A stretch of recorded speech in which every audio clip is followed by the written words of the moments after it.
We are Jake and Andrea Schimkes, and we are the parents of our beautiful son, Maximo.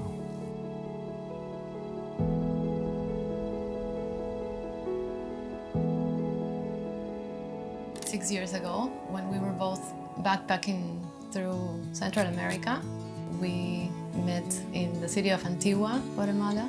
And right around that time, I'd met a couple musicians in town, a bluegrass band. I started jamming with them, and we played a little gig at an English pub called the Londoner. Jake was playing the bass guitar at a bar, and that was my last night in Antigua. And we realized we had some friends in common, and we just started talking. She asked, "What are you doing in Central America?" And I said, "Looking for you." And I was like, "Hey, would you be interested in going to El Salvador together?" We ended up traveling together to El Salvador, and then Honduras and Nicaragua and Costa Rica and Panama. Yeah. And at the end of that trip, I asked her, "Would you like to come to California to meet my family?" Then we invited our friends and family back to the city where we met in Antigua, Guatemala, and we got married there.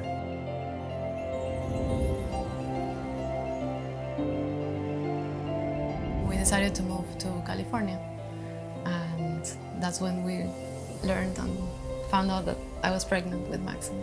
We were both very excited learning that we were going to bring a baby into the world. We were nervous, but I think we felt ready to be parents. It was a big surprise when Maximo was born.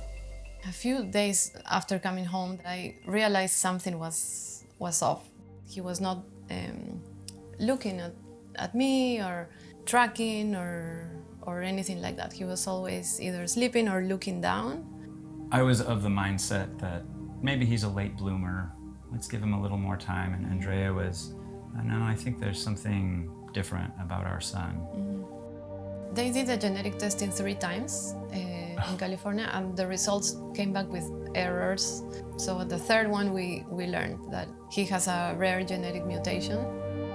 Yeah, it's a neurodevelopmental disorder caused by a mutation in the gene called HK1. We also learned that it's de novo, meaning it happened spontaneously, that neither of us carry it. He also got diagnosed with cerebral palsy. That was here in San Luis.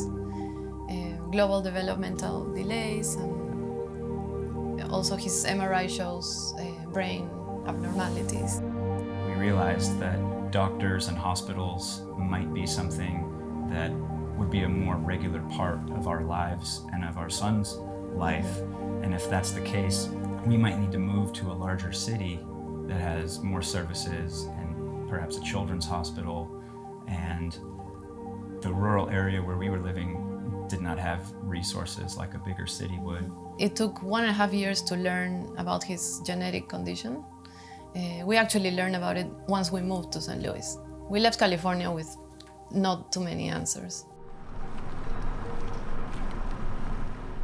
I started doing some research to see how I could get more help and how I could meet other families and find more support in the area. And that's how we came across with the June Jesse Foundation. We attended their Music in the Park event 2 years ago. That was our first time going there and meeting Jenny.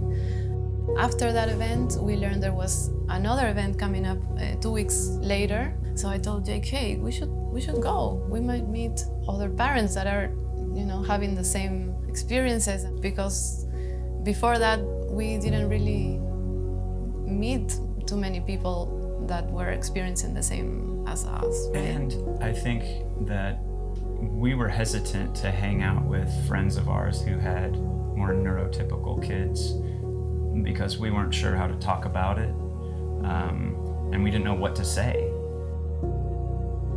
At the very early stages, it's very hard, and it's easy to feel isolated and lonely and depressed and get all this anxiety, thinking what's going on and why is he acting this way, and all the planning that we have for what we had for our life is not it doesn't look anything like what we were expecting, right?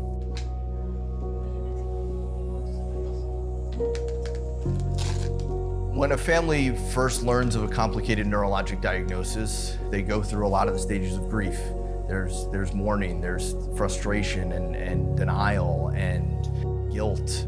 They're faced with a lot of different challenges about, is my house set up properly for the complexities of having a child in a wheelchair or needing extra equipment? Can I travel to this place? Do I have the right sort of babysitter? How do I train these folks? What sort of therapies are gonna really help round out quality of life for my kid with a complicated neurologic condition and perhaps my other kids as well? When June was alive, there was a lot of things where we would always say to each other, like, I can't believe this costs this much, or how do people pay for all of this? And at the time, I wanted a website that people could go to just kind of had a roadmap of how to navigate this new world. And that's kind of how JJMF, or June Jesse Memorial Foundation, how we originally started. I started realizing along the way that the families that were reaching out to us were desperate for connection the same way that I was. I felt so alone during that time, and I know Matt did too, and we weren't alone, and I'm so grateful to see all these families connecting. I love watching the relationships flourish. That's been really rewarding, and I do see June and our experience in all of that. It was, I think, therapeutic and a bit of a relief to find out that there's a community of people who are going through things similar to us. Yeah, the power of community and meeting all of these moms that have all that strength that you probably didn't know you have. Moms with some older kids that already have been through a lot, and it really means the world to us to know that we belong somewhere, that we are included, that Maximo has the same opportunity as any other kid to attend a Christmas party or a Halloween party, and that we can just enjoy ourselves and go have a drink with parents that get it.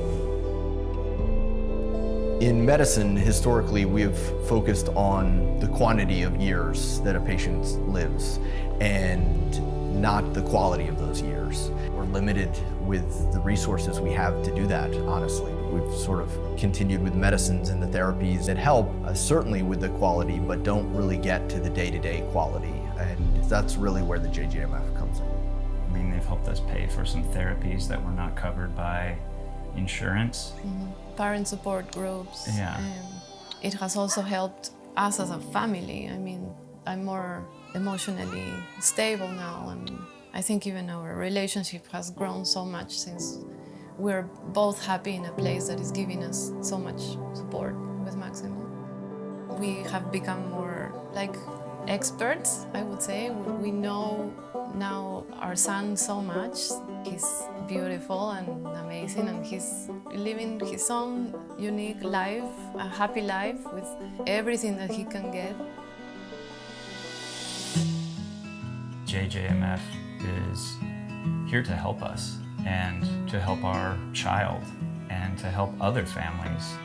Yeah, so I feel like it feels like a big family now. And after this couple of years, I feel like I'm part of the mission in some way. There are more people that are in these situations than you think that can benefit from this. I think that so many families will know someone touched by this, not just our organization, but, the undiagnosed world. My dream and vision for June Jesse Memorial Foundation is just to continue growing our amazing programs that we've done over the last 10 years, and I am really excited about focusing more on mental health care for caregivers through our support groups, respite services through our community partnerships, and I'm really excited about the direction we're going in and the potential that we have to continue to help families.